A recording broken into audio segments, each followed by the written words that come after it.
Francine Miller, Senior Staff Attorney at the Center for Agriculture and Food Systems at the Vermont Law School, will be our moderator today. During the event, please place any questions you have in chat. We will collect them throughout the hour, and Fran will present them during the Q&A at the end of our session. We ask that you please mute your microphone during this event. As I mentioned, this is the second event in a three-part series on alternative land ownership models. The series is taking place on Thursdays at 2 p.m. Eastern Time in September. Today, we will hear about innovative land access models, including community and agrarian trusts from an urban farmer and educator, Duron Chavis, and legal expert, Kristin King-Ries.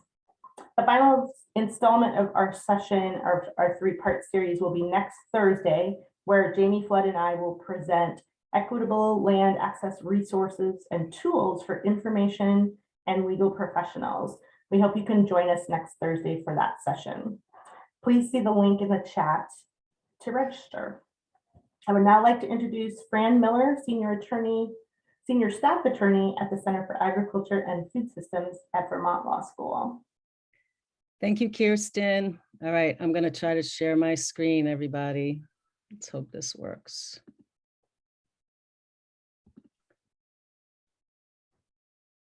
Okay, you can, yay. All right, first things worked.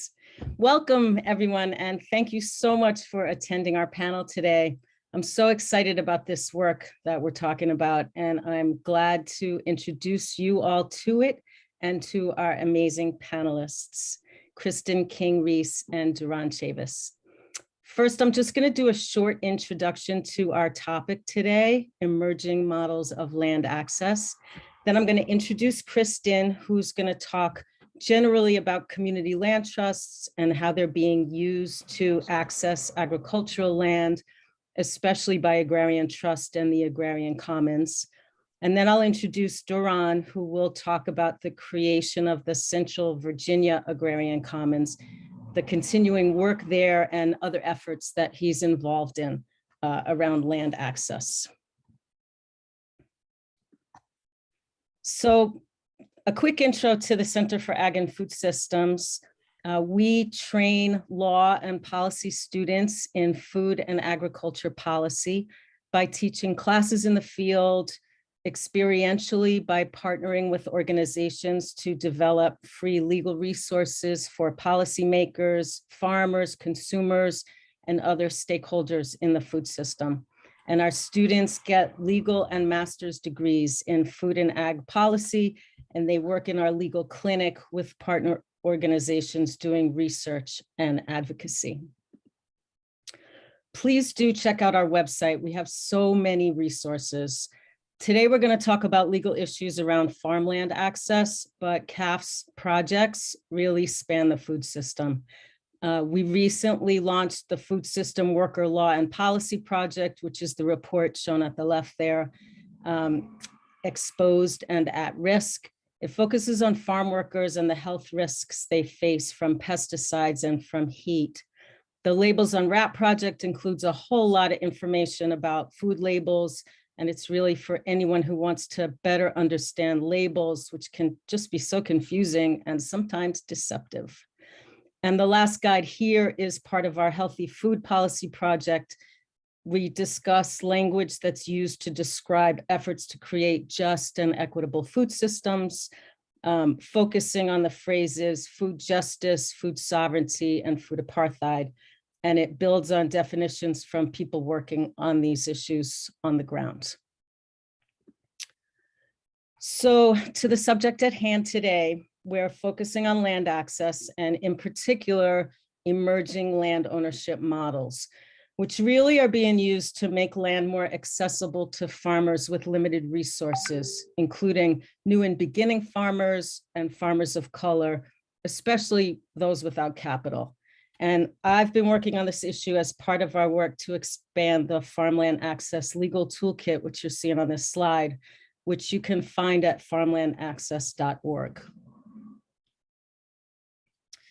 We have a page in the toolkit on land trusts, which talks about the various ways that people can access land by working with land trusts.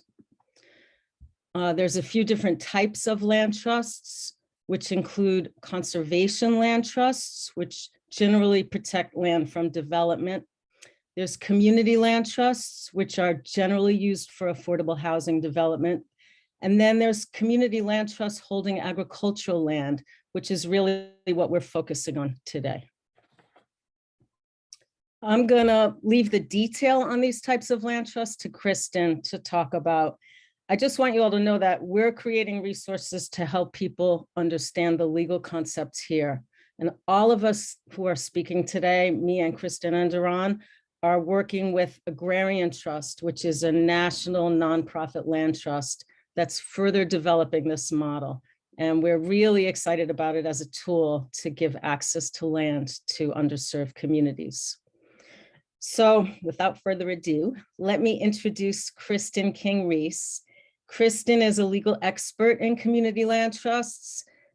She's been on the board of Trust Montana. She's worked with other community land trusts. She now has a private legal practice representing community land trust clients and other nonprofits, including Agrarian Trusts.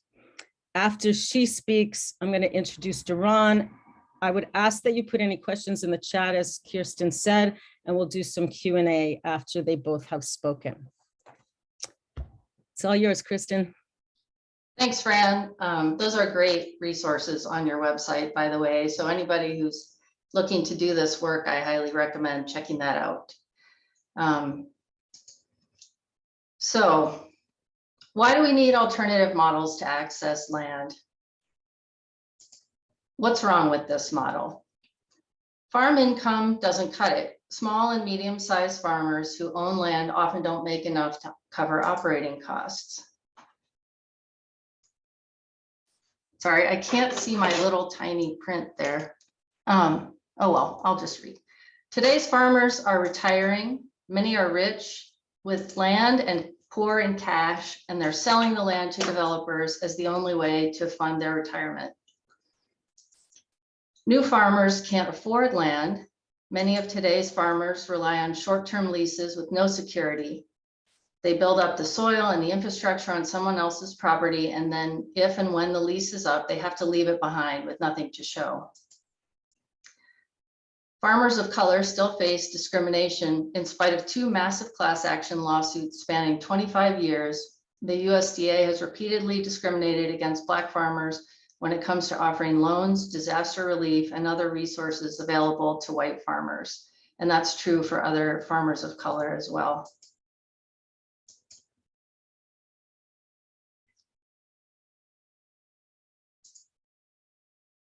The CLT model is a flexible tool, as you can see from this definition. It's most commonly used to create affordable home ownership opportunities, but it can be used on any type of land to support a wide range of purposes, which includes facilitating access to farming and farmland for people who've been excluded or otherwise have not been able to afford it. CLTs are sometimes referred to as shared equity model, but I'm not using that term here because shared equity housing at least encompasses both community land trusts and cooperatives, and I'm not covering cooperatives today, just CLTs. How does the lease work? Like this, or how does the CLT work? The lease between the farmer and the CLT is called the ground lease. So the CLT purchases farmland, and then it enters into a long-term lease with the farmer. The lease guarantees long-term tenure and a lease fee that the farmer can afford based on farm income. The ground lease spells out terms of the relationship between the parties. And these terms include restrictions that keep improvements affordable for the next farmer. And I'll talk about improvements a little bit in a minute. But basically it just means buildings or anything on top of the land. In exchange for the benefits, the farmer agrees to abide by the restrictions. It's a version of paying it forward.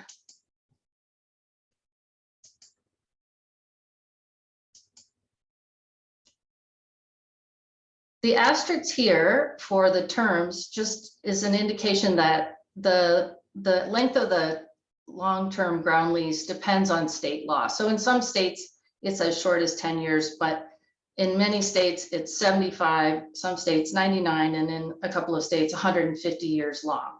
So these leases are quite a bit longer than your standard farm lease.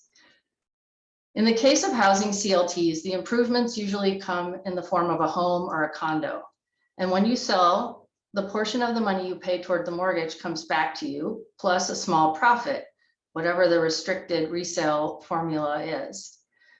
I love showing people how this works in detail, but I will refrain for this presentation. If you're interested in learning more about how the numbers work, send me an email and I will share those with you. I'll share a chart with you, and also happy to talk about it.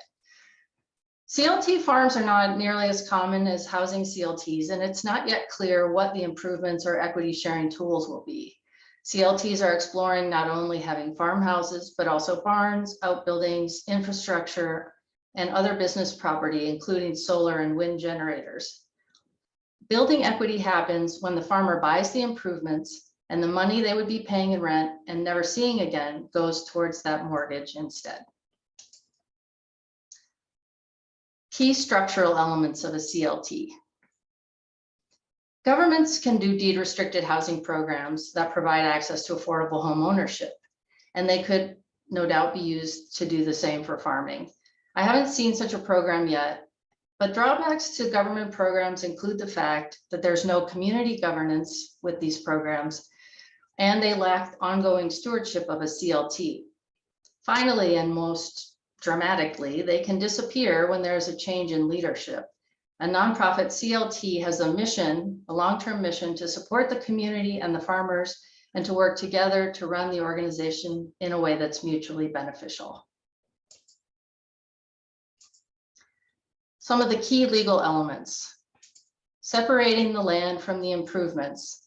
This is just, it's a legal fiction, I suppose, where the title agents separate out the land from the improvement in terms of what's considered a tax parcel and whether you can get a mortgage on it.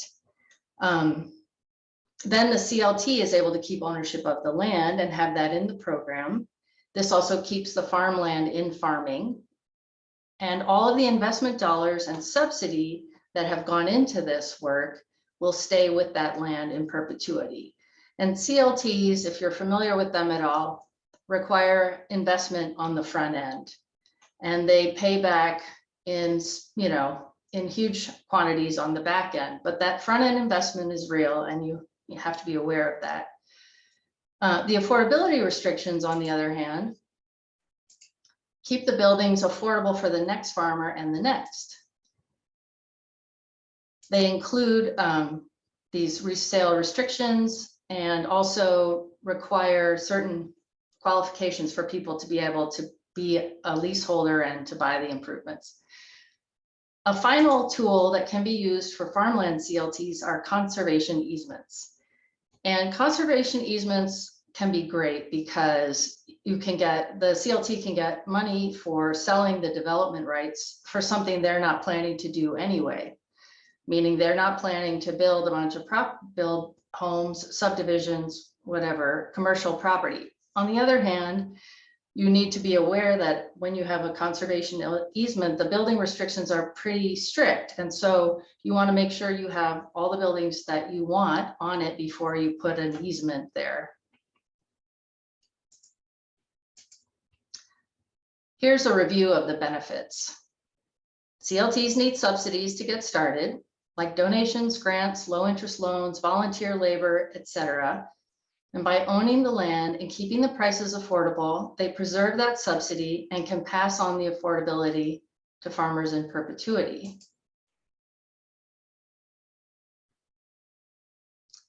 The first CLT was a farm. In 1970, New Communities Inc., bought a 5,700 acre farm in rural Georgia. And it was created by a group of civic leaders, civil rights organizers, activists. The farm had schools, businesses, churches. It was an incredible community effort. It faced discrimination and violence from the very beginning, starting with attacks by the Klan And in 1971, the year after it started, the governor of Georgia blocked federal funds that had been committed for the development. Despite seemingly insurmountable challenges, New Communities survived for 15 years before facing foreclosure in 1985. In 1997, Timothy Pickford and 400 other African-American farmers filed suit against Stan Glickman, the US Secretary of Agriculture at the time. Plaintiffs alleged the USDA treated Black farmers unfairly when allocating price support loans, disaster payments, farm ownership loans, and operating loans. New Communities joined that class action suit. And in 2007, after a decade of being rebuffed by the USDA, they were awarded a settlement of $12 million. CLTs, not surprisingly, moved into urban areas. Some urban CLTs included small farms on their land to improve homeowner quality of life, and in some cases, ways to earn income. But there were very few CLT farms after New Communities. And most of those were on the East Coast. CLT farms are still not plentiful. Excuse me. Some of the groups that offer support are listed here, and there are many others. There's been lots of interest in recent years, and an increasing number of CLTs are adding farms to their programs. Even urban housing CLTs are doing these things. Conservation land trusts around the country are also getting involved by helping out with things like buying land for a group that needs fund to gather their funding, holding that until they have time to do so.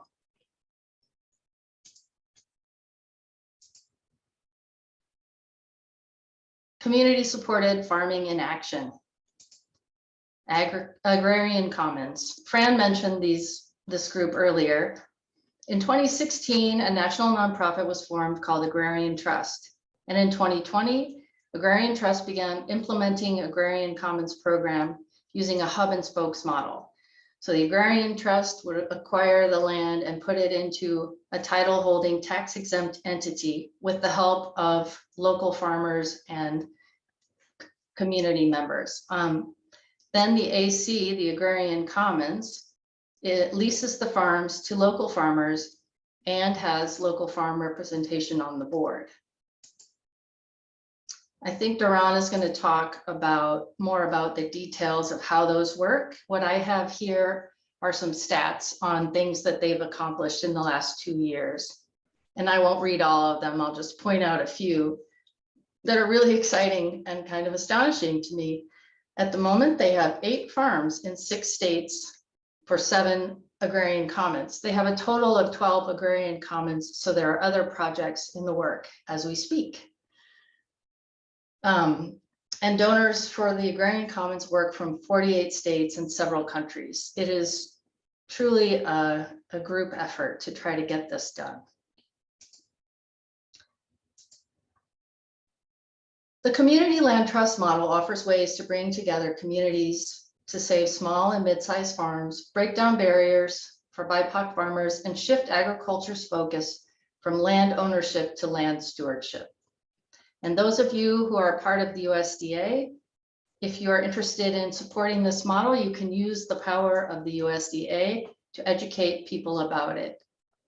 Thank you so much for listening. Thank you so much, Kristin. And I just want to add, we're all working this. Like, Kristin is an expert on CLT. She knows a lot about legal issues that come up.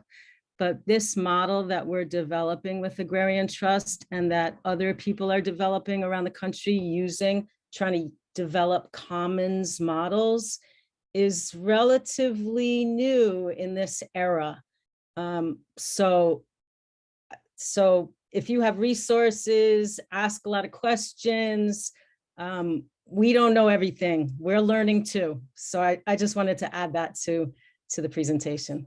So Duron Chavis is an urban farmer and educator who works in Richmond, Virginia.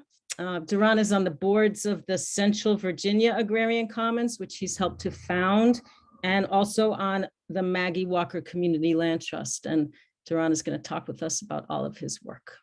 Thanks, Duron. All right. Good afternoon, everybody. Thank you for just giving a real strong overview of what this stuff is about.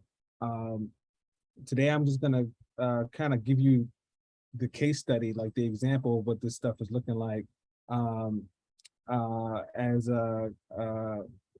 Francine indicated, I am on the board of the Central Virginia Agrarian Commons, as well as the Maggie Walker Community Land Trust. So today I'm going to talk about the Central Virginia Agrarian Commons, but an addendum to the talk is just a little bit about the work that we do with the Maggie Walker Community Land Trust as well. I thought it'd be appropriate to kind of toss that in.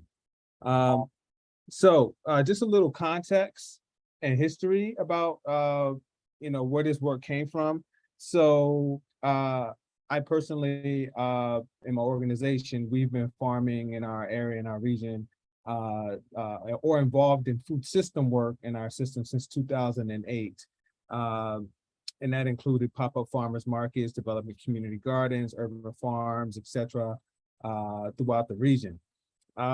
In the last, I'd say,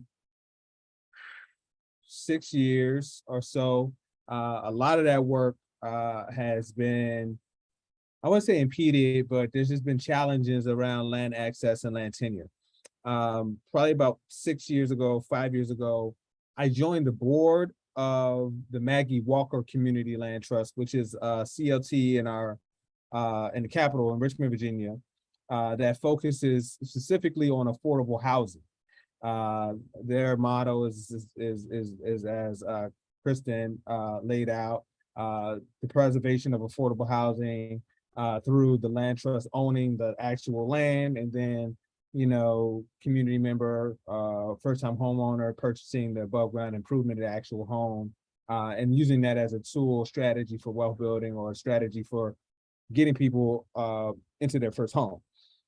When I joined the board, my main focus in that space was, okay, there was a secondary priority, and that was the development of public green space and how the Maggie Walker Community Land Trust could utilize land that it was getting from the municipal government as a community asset in the form of public green space. And I'll tell you a little bit more about how that's manifested later on in the talk.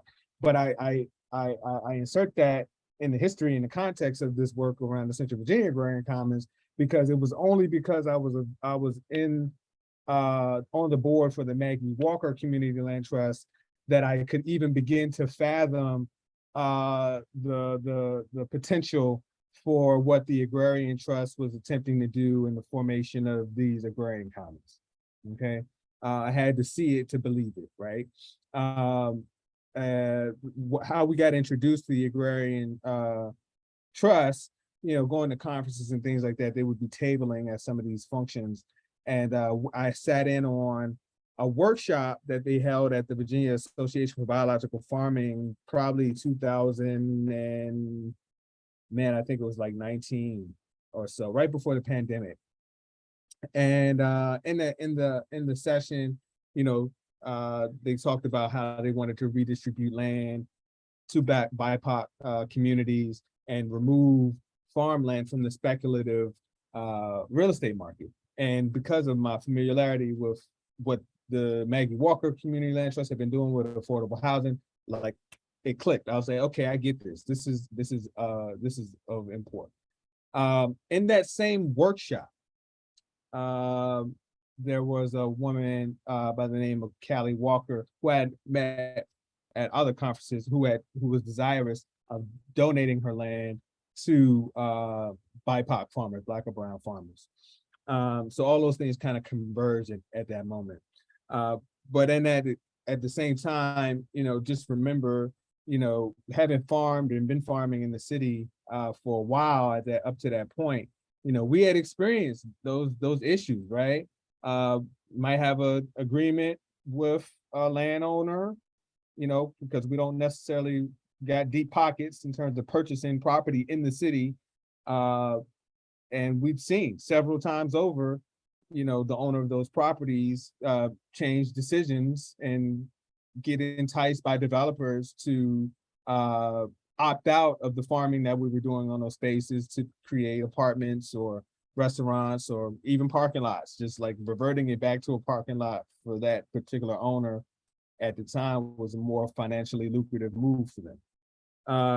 So, we had already been dealing with these issues of land access and land tenure. So this idea of land being permanently removed from the speculative real estate market and made provisional for Black or brown farmers exclusively or explicitly in perpetuity was very enticing. And, we just wanted to figure out how we can make that work.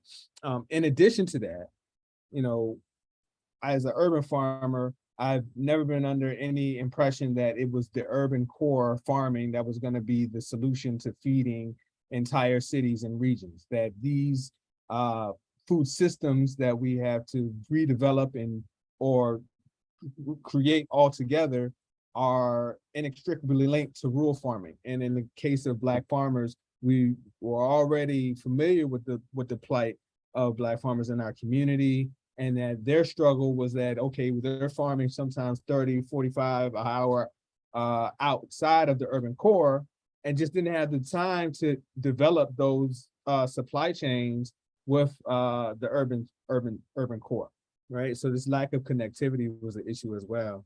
And then, the other piece was that there was, well, in the beginning, before starting this work, there was no formal entity to hold land that the Agrarian Trust could partner with. So our work starts there, right? Taking all these issues into consideration, all this prior knowledge, and we're like, okay, how do we do this? The bringing together of Callie Walker, myself, and the folks from the Agrarian Trust was just a quick couple of phone calls, and it was like, hey, look, here we have Callie Walker. She's trying to give away this 80 acres that's 45 minutes outside of the city. We have Duron and our organization that's seeking to secure land tenure, long-term land tenure, and control over land in the urban sector. How do we bring these two spaces together? And the formation of the Central Virginia Agrarian Commons was the most feasible and clear way forward. So in December 2020, we decided to form the Central Virginia Agrarian Commons. The Agrarian Trust is the 501c3. The actual Central Virginia Agrarian Commons is a 501c2, explicitly created for land holding. So, while we're not going around like massive fund capital raising and things like that, the partnership with the Agrarian Trust is that the Agrarian Trust serves as a collaborator that does primarily fundraising and provides legal support for the Agrarian Commons as an entity, which is a huge deal. I mean, I don't think people really can understand the ramifications to have predominantly white led organization to be explicit in its desire to redistribute land to Black and brown communities, and to be intentional in utilizing its networks of wealth and capital to redistribute those resources back into Black and brown communities is exactly what we need to be seeing more models of. In terms of the formation, the board initially is comprised, or the founding board is comprised of community members, people in our region, myself, other farmers, two other farmers, Renard Turner of Vanguard Ranch, Michael Carter of Carter Farms. Then we also have Callie Walker, who is the landowner, who wants to be supportive in this effort. And we also have members of the Agrarian Trust that serve on the board, or a member of the Agrarian Trust, Eliza Spellman, who serves on the board as well. So I'll just start with this 80 acres. So this is real life, y'all. We've been talking about how 98% of rural farmland is owned by white folks. But what do we do about that? What we saw with Cali is that here's this woman who's been involved with, I guess like the Quaker movement and other folks in her community. And she, had already come to this understanding that, white supremacy wasn't, was something that she was trying to divest from. And, her and her husband didn't have any children. And we're like, look, when we go, like, what happens to this land? They were like, yo, we want to make sure that it goes to Black folks. Amelia County in Virginia is extremely rural. It's atypical to many other rural communities. It's Trump country. It's I ride down the highway, the interstate to get there. I see the signs, even though, Trump's no longer in office, you still see, the Confederate flags and all that type of stuff in this part of in that part of the state. It's like the place I don't want to get pulled over at the dark, you know what I mean? Just out of safety for myself. So, that's also a part of the context of this land is, right, the desire to center Black and brown folks as folks that can access this land for homesteading, for farm enterprises. Is like, we can't just leave, these folks out in the boonies with all of these alt-right folks out on the island unto themselves. So in the early stages of the conversations, like, there has to be an intimate link between the urban spaces that the Central Virginia Agrarian Commons acquires and these rural spaces. So this has been a pertinent conversation, a very clear and deliberate conversation. How do we make sure that these communities are intersecting and that they are supportive of one another, and the system is of them converging, synergizing, and feeding one another, right? The fact that it is 80 acres creates a unique opportunity, or created a unique opportunity that we could do both farming as well as homes.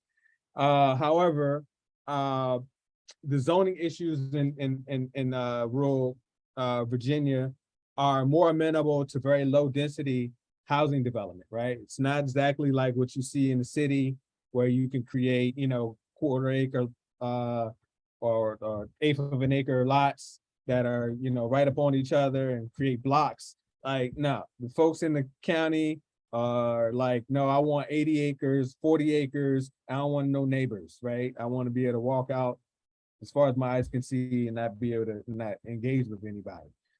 So when that word kind of got out that we were trying to do this, we had to engage with that, right? That the neighbors are not exactly friendly to Black or brown communities, right? Or that they were, it's the NIMBYism and otherism of communities of color in predominantly white spaces. We ran up on that face first. But that's not a problem. I mean, in accordance with the laws, we've figured out that we can build houses incrementally. And by incrementally, it's like, we could start with 4 homes on the property, on the entire 80 acres cumulative. And then over a course of successive, like 5 to 7 years, we can start to add additional homes, just using the law to, finding the loopholes in the law, so to speak. The Agrarian Trust has been supporting in that transfer of the donation by doing the deed work and the title transfer, as well as land survey work that needed to be done just to make sure that all the lines and borders of the property was in accordance with the county. So we're just now finishing up that process as we speak. It's been almost about a year getting all the stuff together, but it's I'm happy to say that it's finally moving. So this is a drone shot of the 80 acres. Well, it's like 40 of the 80 acres. The other 40 is not shown here, but it's heavily forested. But there are clear spaces that are there's next to it is a farm. That the farm that you see in this image is actually the neighbor of the property, but the remaining area is what belongs to the CVAC now. There's been some cattle grazing and things like that on the property, so we're actually going through a visioning process to come up with some master planning for the space. And what we're imagining is that there's multiple farm enterprises that exist on this property, in addition to homes and cold storage and processing, and most importantly, as a hub for the space, a retreat center that serves like a bed and breakfast, where folks that are looking to be trained or looking to train and or learn in the longitudinal fashion how to steward large acreage farms can actually spend time, reside, and host, and we can host trainings and etc. on that space. So pinning that second part of the work is this urban effort. So when I came along, my main thought was like, how do we acquire property in the urban core to complement this 80 acres that's been acquired in Amelia. And so, it was my job basically to try to identify the property, like what exactly was going to be the first piece of property we're going to fundraise for. And we went through a couple iterations of this. I mean, one of the first properties we were thinking of, the owner, he didn't understand, the community land trust model, even though we were like, yo, this is an opportunity for you to, be mortgage free and still be in collaboration with, other food system stakeholders. He just didn't get it. Well, maybe he did get it and just was like, nah, I'd rather, try to cash out on this thing, because of the housing market. At the moment we were trying to talk to him, it was like the housing market was going crazy. So this is like 2021, 2020, late 2020. So irrespective of that, we were able to identify a piece of property that was already in our community. When I say my community, Petersburg, Virginia, I live in we work predominantly in Richmond, Virginia. So Petersburg is like 30 minutes outside of Richmond, but it's a place that we're familiar with. We've worked there. I used to work for Virginia State University. We did some work in the development of an indoor farm in Petersburg back in 2014. So it's just like going back to a space that we had already been working with. Plus, staff, members of our team have been operating in Petersburg and developing community gardens. We have been partnering with some developers that own loft apartments that had vacant lots next door to them. So basically, we were like already familiar with the lay of the land, and just so happened that a farmer that had been farming had retired in the outskirts of Petersburg, and had been kind of linked up with some of the nonprofit entities and wanted to try to keep it going, but just couldn't handle it. So he put his property on the market, and so we had heard about it and said, all right, boom, well, this might be the one. So we went ahead and hit him up. And the support from the Agrarian Trust came in quite handy. We were able to put the Agrarian Trust put down the $20K for the purchase option. And I think it was July, if I'm not mistaken. Maybe it was late June, July. And we immediately launched the fundraiser for the remainder of the purchase. I think it was at $160,000 that the owner of the property was asking for. So we put down 20 for the purchase option. We needed to turn it over and I think like 60 days. So by the end of August, we had raised $200,000 to made the purchase. I mean, we did get a bridge loan from one of our local CDFIs, a zero interest bridge loan. But I'm happy to say that we now are in possession of this 5-acre farm that's zoned agricultural.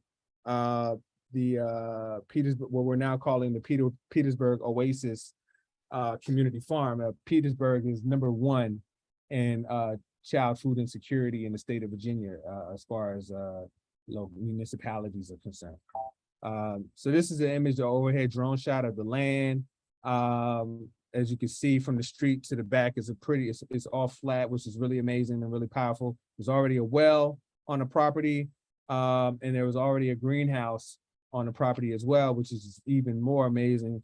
So a lot of the infrastructure was already there, ready for us to utilize. Our vision for this space is that it serves as an educational farm, or with a segment of it dedicated to youth and community, but the remaining acreage of the space being broken up into plots and serving as an incubator farm for aspiring urban farmers that haven't the capital to get their efforts up off of the ground.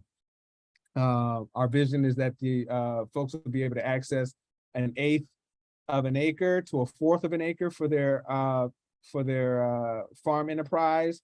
And, you know, those can be, in the leases, we're aspiring for them to be 10 years plus, or at least 5 to 10 years for them to get their chops up and develop their relationship with their customer base, and then be able to move on to the Amelia property and acquire larger acreage, 2 acres, 1 acre, 3 acres for their to scale up their endeavor, right?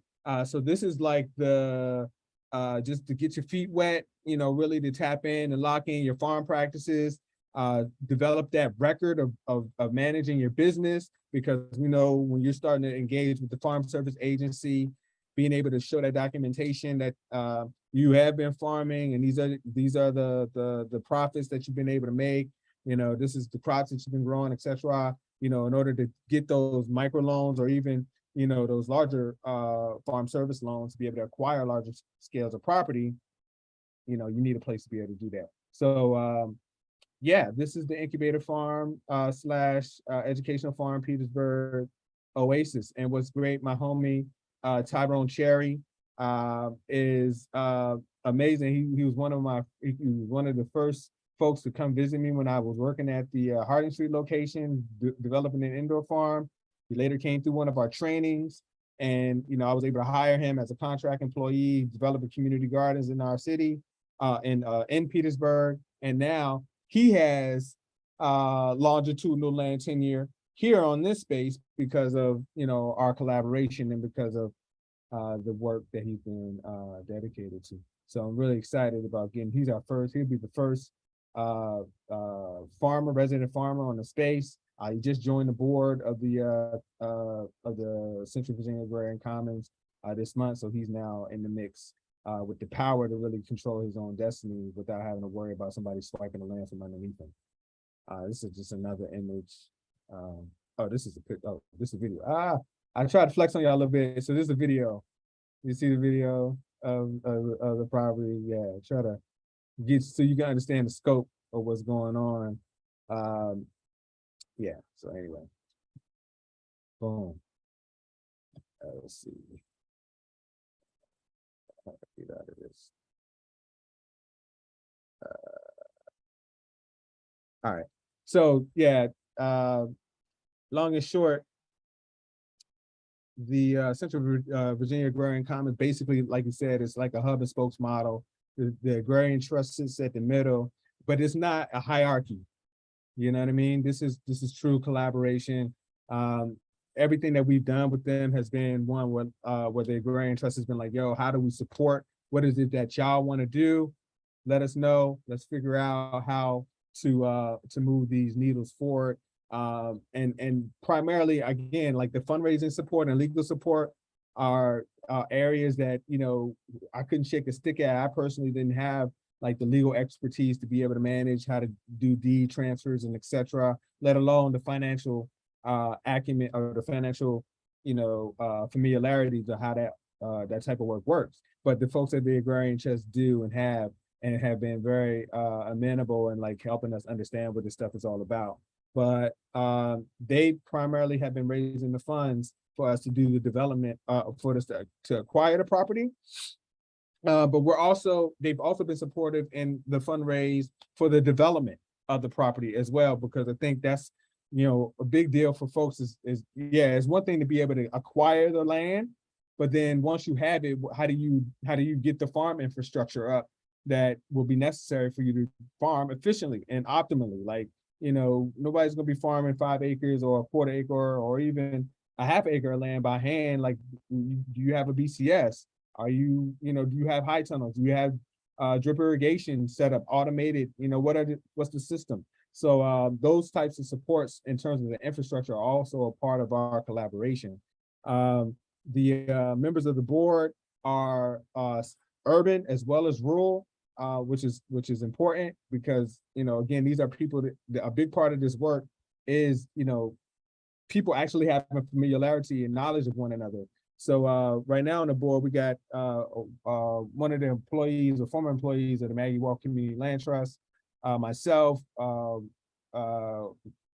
farmer Renard Turner, Michael Carter, and now Tyrone, as well as Callie. And then we did Jillian Hickshaw was on our board, but she resigned recently. So yeah, it's been an amazing ride. The donors have been very supportive of the work, but we're also working with local conservation easement organizations to acquire additional development funds. And the Agrarian Trust has been very supportive in that work as well, and us co-writing or putting in application for funds to put the Petersburg property under conservation easement as our initial foray into this conservation space. But we're also looking to put some of the acreage in the 80-acre donation under conservation easement as well, and using that as funding for the development of the space. Just a couple of considerations before I jump into the other piece. It's going to be really short. One of the challenges is that people don't understand, or it's been challenging to help people understand that in the agrarian commons model, the land is owned by the community. So we're so used to individual ownership, right? That expressing to people that, okay, you get the benefit of the land and being able to steward that land without anybody being able to move you off it because of this long-term lease that you're implementing. But as an individual, you're not getting that equity in the actual land, right? That's not a part of this play. And that there are plays that can be made. Like this might not be for you, right? This is a strategy that can be utilized to help build food system equity. However, if your interest is in like, how do I get control of the ground land and then be able to use that land as equity for and leverage that equity for other investments or what have you, this might not be the strategy for you, right? And that's fine. That's not saying that this is bad or good, or what you're trying to do is bad or good. It's just saying that this is a play that might not work in what you're trying to do. And articulating that to people on the front end and helping them understand that this type of strategy, this particular type of work, community land trust in general, is a Black strategy that, people like Shirley Shirai and Charlie Shirai with New Communities are the pioneers of this work, has been a part of our work. Like, yo, this is our stuff, okay? Like, I get it. You're like, oh yeah, I don't own it. It's like, no, but it's bigger than you as an individual owning it. How does your community own it? And how do we remove it from the real estate market? Because even if you own it as an individual, it's still in the real estate market, because if a developer come with a big enough bag, are you trying to tell me that you as an individual, you're going to pass upon that bag in service of the greater community? I don't know. It's a little fragile to have people's word on that, right? You dig what I'm saying? So anyway, that's a piece of the puzzle. The land use is facilitated through long-term lease agreements. So that means that, helping folks to understand lease agreements, and understand what they're going to have to show up with, things like insurance, you know what I mean? And also like payments, like what is a solidarity payment? Like, or do you need to do a payment? Like, or should it be a percentage of what you grow in a year? Like working with people on a case-by-case basis to kind of wrap their brain around how this works, how this can work for their particular enterprise is also very key. Because some folks are farming and they don't even have insurance, quiet as kept, which is, risky, you know what I'm saying? Because people are litigious. So try to, help people also understand that. And then, you know, if they don't have the insurance up the front, like can they work, like our organization, like my own nonprofit, the nonprofit I steward, Happening Natural Day, we do have insurance. So working with the people like Tyrone, be like, Tyrone, look, I know you don't have your LLC, you don't have a 501c3. I'll be your fiscal sponsor. We have insurance, you can fall under that, and until you get on your feet and you get your own stuff, right? So and stressing that our goal is for him or anybody to have full autonomy in their situation, that any type of collaboration in that regard is just short term, with the bigger vision for them to be self-determining, right? Also, that equity can be built in the above ground improvements, as Kristin was speaking to. Like if you put a high tunnel, a greenhouse, a barn, you know, a tiny home, you know, like this stuff has value, right? And that, you know, it's yours. If you put it in there, it belongs to you. So, you know, people's mindset around equity is usually locked into like a home, you know what I mean, or building a house. But there are other, you know, the improvements above ground do have value for those who own them, and that you do own the above ground improvements. Oh, and a note to this also is that we're not just looking for farmland, we're also looking for commercial properties in the city as well. So that's not, so this work is, as far as the Central Virginia Agrarian Commons is concerned, it's not just limited to farmland. We're also striving, part of our vision is for us to acquire warehouses in the city, storefronts, etc. Talked about the conservation easement and how we access it. We're accessing capital through that. Oh, housing in the rural subject to zoning laws, but we are trying to imagine, like, okay, we on our application for the Petersburg property, we said we're going to put 4 of those acres under easement and then leave 1 acre open, with the possibility that we might be able to put housing on that, you know, in the long term. And then lastly, like this work requires deep levels of transparency and community trust building. I'm gonna hurry up, speed through this. This is the, I work for the, also the Maggie Walk Community Land Trust. We're working on an agrihood, which is a neighborhood that has a farm at the center of the development. We just got a grant through the USDA for planning for this. So I would be remiss if I didn't mention it. This is 9 acres in Chesterfield, which is right outside of Richmond, that we are currently working towards the development of a housing development, 9 homes that has a farm as an amenity, where the farm basically sells produce to the folks that are in residents of the neighborhood, but in the greater neighborhood as at large, as kind of like a hybrid CSA kind of program. And this is the conceptual master plan that we've gotten up to that point in that work on. But more to be said about that. You know, some land trusts are doing just farmland, some are doing just affordable housing. In the case of the Maggie Walker Community Land Trust, we're doing both. And, you know, that there are spaces that, you know, both of these social inequities can cross, and you can, you know, kill 2 birds with 1 stone, for lack of a better adage. And that's it. That's all I got. That's all? That's all you're doing, Duron? That's all I got going on. Well, it's more than that, but that's what I got for today. Thank you so much for all of that passion and information. Really, you and your people are doing some great work in Virginia there. And thank you to you and to the Agrarian Trust for being so supportive of the work, and the relationship that you all are building is something. And I think that last bullet on your slide about transparency and deep community building trust, yeah. I think that's a really key point of all of this work, because it's not just about handing over the deed. Yeah, for sure. So we have some questions. We have very little time here, but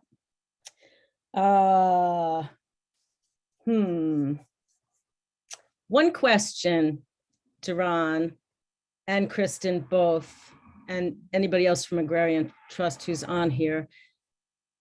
Duron, have you dealt with the issue of how you're going to choose who the farmers are going to be? Like you said, there's going to be multiple agricultural enterprises on the land and retreat and this and that. How are you all figuring that out? Yeah, so for the 80 acres is a little bit more complex than it is for the urban space. The 80 acres, the Amelia property, again, like its context is unique. So there's like farmers, there are people that are already farming, that are ready to farm on a larger scale, that have been engaged or that have been at least expressed interest in the effort. But the challenge is that, you know, that means that we're gonna have a home is gonna have to be built for, or someone will have to have the capital to actually build a home on the property until we acquire the capital to do that, and then be able to self-finance someone in that regard. So right now, that's still in limbo. Our main vision is that it'd be folks that are experienced in farming, that want to participate in kind of like a cooperative farming endeavor in that regard. So we're still ironing out those issues. But in terms of the 5 acres, because it is urban and it's a little bit more easier for folks to find housing in that regard, we said we would do a training program, and that will be for individuals that come through the training program will be able to access the land, kind of like first dibs. If you come through our training, you'll be able to access it. But then if you already got an endeavor that you're trying to do and you already have kind of like a track record, then we can work out, you know, a lease situation for you in that regard as well. That's why we decided to make the parcels 1/8 of an acre or 1/4 of an acre, because we knew we can get about 6 to 8 parcels, playing with the numbers in terms of the size. So right now we got a couple folks that are farming currently, right? But they're farming in areas that are further out than Petersburg, who are you know, trying to get their situation together in terms of insurance. In fact, there's a hemp farmer, right? This gentleman that grows hemp, or a team of gentlemen that grow hemp, and they're like, yeah, we just can't find the insurance because we're growing hemp, and so people are not consider us a risk. So trying to figure that out with those types of folks. So yeah, I hope that answered the question. It's still we're still in limbo trying to figure it out for the Amelia property, but for the Petersburg, it's a little bit easier. Kirsten, can I ask one more question? Yes. This is kind of off of Duron's answer, Kristin. There was a question earlier about financing for improvements that are built on CLT land and whether there are issues there. Can you get financing from FSA or Farm Credit or other commercial lenders? And, you know, are there special considerations there? Yeah, really quickly, there are riders to mortgages. Fannie Mae was the first like national organization to come up with a rider for community land trust property. That made a huge difference. Before that, financing had to be sort of, you know, with your local bank or, you know, somebody who is willing to work with you and hold the loan in-house. But yeah, now there are lots of tools for getting traditional financing for those buildings. Okay, cool. Kristin, do you want, wait, Kristin. Kirsten, Yes. do we have time for another, or are we wrapping up? It's 2:59 Eastern time. I think we can do one more. If people need to drop off, that's understandable. Let's do one more. Okay. It's been such a robust discussion. An earlier question was, can an already established nonprofit become a community land trust, or is it better to have a nonprofit that is only a community land trust? That's probably a question for Kristin. Well, I think you can do both. You can be a community land trust already. There's the way that Duron talked about it. There's one sort of landholding entity that involves individual members, the C2 that he mentioned. There's also something called the 501c25, which means that it's organizations are the members that form the Agrarian Commons. And then as for organizations that are nonprofits, but that want to become community land trusts, yeah, that's absolutely feasible. to do, just involves paperwork. It is so cool, Duron, to see this, all this theoretical stuff being played out in a way that's really inspiring. So, yeah, Thank you. thanks. And it's done. Thank you, everybody.